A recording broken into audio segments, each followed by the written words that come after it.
Welcome to all of you students in my channel Accounts by RKVM। अब ये जो है 15 जो लेक्चर नंबर होगा, इससे पहले जो 14 लेक्चर नंबर था, एक क्वेश्चन था सब्सक्रिप्शन से रिलेटेड, मैंने उसको मिटाया नहीं। मैंने सोचा कि इसको क्वेश्चन नंबर जो 1 है, जो लेक्चर 13 में था, उसी एंगल से इसको जरा अगर हम करेंगे तो क्या उसका आंसर होगा। तो उसके लिए क्या है, एक बार बस मोटा माटी समझा देता हूं। अगर मान लो हमें ये इंफॉर्मेशन नहीं होती, इस क्वेश्चन में ये इंफॉर्मेशन नहीं होती, तब हम कैसे करते। तो उस केस में हम जैसे क्वेश्चन नंबर 1 किया था, जो लेक्चर नंबर 13 में था, वीडियो नंबर 13 में, उसी की तरह करेंगे बस। जस्ट यानी कि एक जो एडिशनल इंफॉर्मेशन हटने के कारण बिल्कुल वो सिंपल हो जाता है। ठीक है, तो मैं इसको अब मान लीजिए ये क्वेश्चन नंबर जो है ये अब एडिशनल थर्ड मान लीजिए इसको। ठीक है, बस यहां ज्यादा करके नहीं दिखाना, सिंपल है, समय ज्यादा ना लगे। ये इंफॉर्मेशन मान लीजिए नहीं है अब। ठीक है, ये इंफॉर्मेशन नहीं है। ठीक है जी, तो ये भी थोड़ा सा चेंज हो जाएगा, जो भी होगा उसको जस्ट समझ लेते हैं। तो ये मेरा जो लेक्चर नंबर है ये 15 होगा, इसमें मैं और आगे भी ऐड ऑन करूंगा 15 में। ठीक है, अब देखो इस केस में क्या होगा। Subscription receive during the year ended 31 मार्च 2020 वर 21 लाख। ठीक है, एडिशनल इंफॉर्मेशन क्या है, ये सारी चीजें गिवन है। ठीक है, ऑलरेडी मैं डिस्कस कर चुका हूं। अब एक बात देखिए, जब इस क्वेश्चन को जब हम करेंगे तो तब एज्यूम क्या करना पड़ेगा। देखो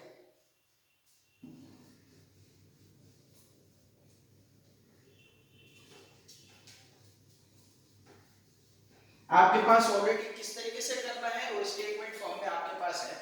तो एक बात देखिए, सब्सक्रिप्शन रिसीव्ड,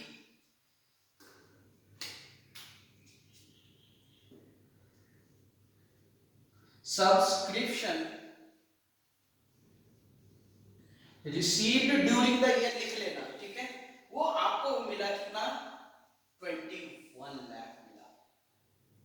ठीक है, अब एक बात देखिए, अब इस 20 लाख में क्या मानूंगा, ये जो 60,000 है ये भी मिला होगा, क्योंकि यहां अब एडिशनल इंफॉर्मेशन गायब हो गई, तो मुझे क्या मानना पड़ेगा, ये 60,000 मुझे मिला होगा, तो मुझे माइनस करना पड़ेगा, क्योंकि ये पिछले साल का आउटस्टैंडिंग था, जो पिछले साल उन्होंने दिया नहीं था, तो उसमें एडजस्टमेंट हो चुकी है, तो ये मुझे माइनस करना है। तो मैं क्या करूंगा फिर सब, यानी कि मैं लिख नहीं रहा ज्यादा मोटा माटी, ऑलरेडी आपके पास वो स्टेटमेंट है, तो ये 60,000 में क्या करूंगा जी, माइनस कर दूंगा। ठीक है, क्योंकि एडिशनल इंफॉर्मेशन नहीं है, तो मैंने क्यों किया, क्योंकि अब मैंने ये माना कि ये 60,000 मिल गया होगा जो इसमें इंक्लूड है, तो माइनस करना पड़ेगा। चलो, अब रही बात ये जो एडवांस है, और क्या माइनस होगा, ये जो एडवांस है 2020 का, तो ये एडवांस इसी में इंक्लूड है, लेकिन ये जो पैसा है ये करंट ईयर से रिलेटेड तो नहीं है। करंट ईयर मींस अगर इस क्वेश्चन के हिसाब से तो 1 अप्रैल 2019 टू 31 मार्च 2020। अब ये जो 40,000 है इस साल से रिलेटेड नहीं है, लेकिन इसमें इंक्लूड है, तो ये माइनस करना पड़ेगा, क्योंकि जो वही amount, only that amount will be shown in income and expenditure account that pertaining to current year only. ठीक है, तो ये आपने ध्यान रखिए, करंट ईयर का नहीं था, पिछले साल का मिला था, ये एडवांस मिला, इस साल का नहीं, नेक्स्ट ईयर के लिए है, तो आपने ये भी क्या करना है, माइनस कर देना है।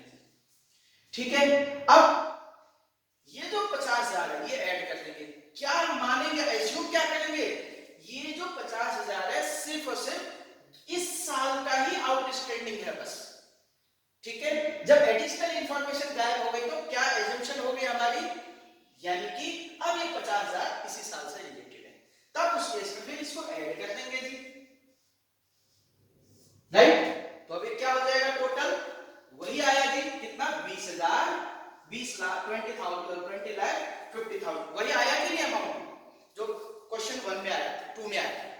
ठीक है, बात समझ आई।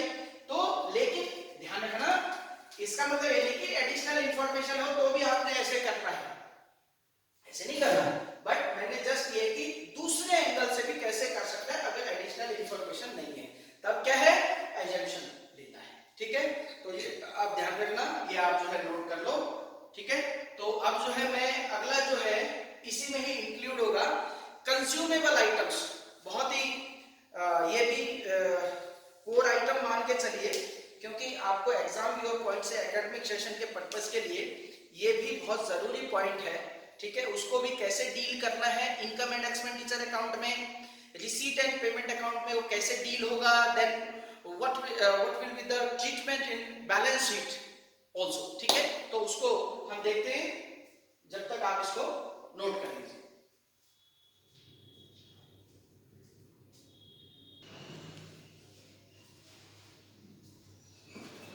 तो स्टूडेंट्स, जो लेक्चर नंबर 15 के अंदर ये एड ऑन मैंने किया है, इसमें मैंने जो चीज एड ऑन की है वो है कंज्यूमेबल आइटम्स और गुड्स, ठीक है। ये भी आपको थोड़ी सी इंफॉर्मेशन ऐसे देता है कि एग्जाम के अंदर आपको थोड़ी सी परेशानी में डाल सकता है।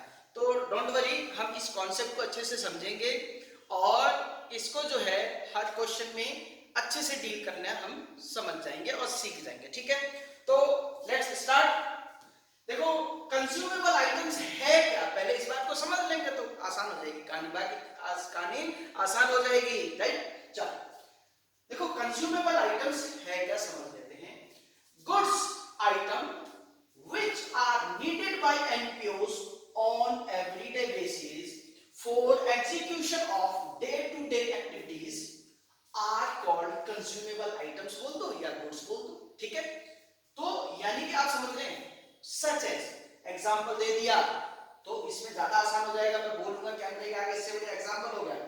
वो क्या क्या हो सकते हैं ये देख लो, स्टेशनरी, ठीक है, मेडिसिन, अगर कोई वो क्लिनिक है या कोई चैरिटेबल हॉस्पिटल है या चैरिटेबल क्लिनिक है तो मेडिसिन भी तो रहेंगे, वो कंज्यूमेबल आइटम्स होती है। चैरिटेबल में जाते हैं तो आपको देते हैं ना बहुत नॉमिनल फीस पे, तो ये भी उनके लिए कंज्यूमेबल आइटम्स है। स्पोर्ट मटेरियल, ठीक है, स्पोर्ट मटेरियल, ठीक है। तो मान लो कोई क्लब है, क्रिकेट क्लब है या कोई फुटबॉल क्लब है, जो स्पोर्ट्स मटेरियल होता है वो भी क्या है, कंज्यूमेबल आइटम्स के अंदर इंक्लूड किया जाता है, ठीक है। और भी होंगे बट ये नॉर्मली एट लार्ज यही मिलेंगे आपको क्वेश्चंस के अंदर, ठीक है। तो ETC लिख करके आगे छोड़ देंगे जो होगा तो, ठीक है, बात समझ आई। अब एक बात है कि भाई how to deal with consumable item when in financial statement of NPOs, ठीक है, उसमें कैसे डील होगा वो मैं अभी जरा सा मैं आपको बता देता हूं, ठीक है। अब एक बात समझना है, देखो पता है क्या है, सारा कुछ आप जो कुछ खरीदते हो साल के एंड तक कुछ बच जाता है, ठीक है, उसको हम स्टॉक बोलते हैं, ठीक है। जो बच गया है साल के एंड तक उपयोग नहीं हो पाया है, ठीक है, क्योंकि साल जब उपयोग नहीं हो पाया तो जितना उपयोग हुआ वही तो जो है इनकम एंड एक्सपेंडिचर में जाएगा, जो कंज्यूम्ड कर लिया हमने वो जाएगा इनकम एंड एक्सपेंडिचर अकाउंट में, जो रह गया कंज्यूम होने से बच गया आपके पास स्टॉक रह गया वो जाएगा बैलेंस शीट के अंदर, ठीक है। और the amount paid for consumable item, दोबारा बोल रहा हूं, the amount paid for consumable item will be shown receipt and payment account. जो आपने पेमेंट किया है कंज्यूमेबल आइटम्स के लिए वो कहा जाएगा, रिसीट एंड पेमेंट अकाउंट में जाएगा। और जो आपने जितना कंज्यूम्ड कर लिया उसमें से खरीदा, आपने मान लो 10,000 का आपने 10,000 का कंज्यूमेबल आइटम खरीदा तो उसको पेमेंट कर दिया, लेकिन उसमें से मान लीजिए आपने 8,000 का ही कंज्यूम कर पाए, तो जो 8,000 है वो इनकम एंड एक्सपेंडिचर में जाएगा और जो 2,000 बच गया वो बैलेंस शीट में जाएगा। तो रिसीट एंड पेमेंट अकाउंट में क्या जाएगा, जो 10,000 हमने पेमेंट कर दी है, बस यही इसका ट्रीटमेंट। बाकी जो है अगले लेक्चर में 16 के अंदर उसको एक फॉर्मुलेट करके उसको मैं आपको एक बार आपके सामने रख दूंगा कि उसको कैसे कैलकुलेट करना है, how to calculate consumable items for the income and expenditure account, ठीक है। वो सिंपल है, वो मैं अगले लेक्चर के अंदर मैं आपको समझा दूंगा, जब तक आप इसको नोट कर लीजिए, ठीक है। ये नोट करने से देखो भाई बहुत जरूरी है, नोट करने से आप कॉपी से इसमें से नोट करेंगे तो आपका क्या है, जो हाथ से लिख दिया वो याद भी हो जाएगा, ठीक है। Again please like and subscribe my channel accounts by RKVM So don't forget, press well